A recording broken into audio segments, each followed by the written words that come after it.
sa morning sawahin. Ito ang kanilang routine everyday. It's morning sawahin.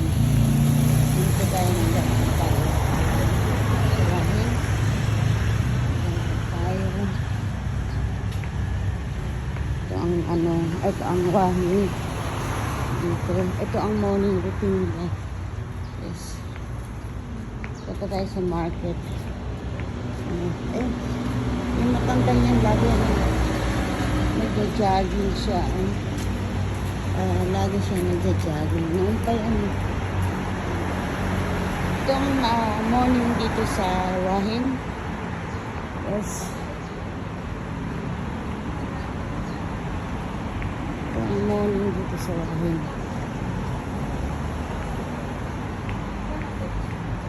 Ang newspaper. Aircon.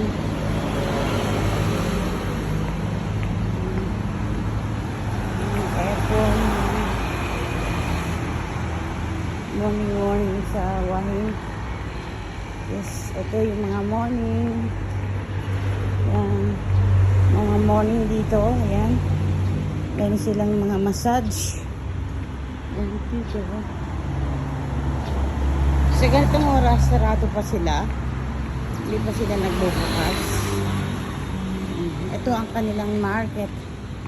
At market. Meron dito minsan may mga Buddha, mga monk nagbe-bless sa kanila. Kaya lang, wala na. Dito, pasok tayo sa morning market dito sa Thailand. Makayami. Yan. Pasok tayo sa loob. Ito yung ganito ang ginagawa ko sa Wahin pag nandito ako. Nag-walk every morning. At tinitingnan ko kung ano yung mga nandito. Yan, guys. Ito yung mga pakita ko sa inyo kanilang market. Yan, pasok tayo sa kanilang market. Ang kanilang market ito dito sa Wahin. Pasok tayo. Morning sa market nila. Ito yung mga fresh na ano. Yan. Yan, kung gusto nyo bumili ng mga magkakain. Yan sila. Napaka-fresh ng food nila. At dito kakakain. Ito. Doon naman sa kabila ay fish.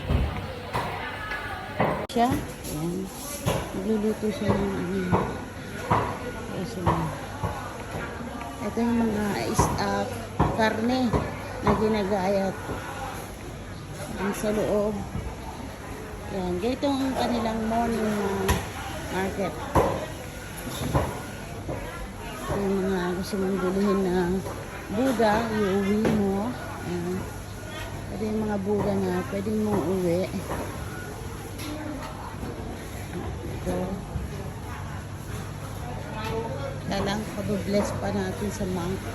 Bago tayo. Ito yung mga dry fish na binibili. Ito. Ito kanilang market. Yung mga dry fish. Tapos yan. And 100 baht. Mayroon na siyang squid. Daming squid. Bibili tayo mamaya. Ang dami. Yan. Ito.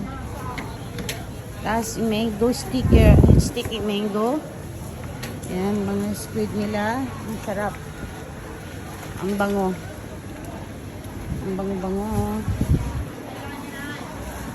100 baht only. Meron ka ng squid. Meron ka ng kung ano-ano. Yan. Yan. Ganda. Ay, so. Yan. Ito yung kanilang mga seafoods. Yan. Yung mga seafoods nila. Yan. Mga seafood. Ay, kami dadaan. Ay, ano ba yan? Pati yung ano, dito na muna tayo. Lalabas tayo, naka-stove tayo sa kanila. Kapengga pa. Yan. Yung seafood nila. Yan. Mamili ka ng panghasa. Tapos ito. Kanami. Yan. Ito yung mga seafood, ano nila. Mga gulay. Mga gulay. Yan. Kagagaling siguro lang ng monk dito. Yan. Ito yung mga gulay nila. Para rin sa Pilipinas. Ay, may ano yata. Mag-ano yata ng mang. Teka. Ay ka, mag-ano tayo, offer tayo. Offer tayo.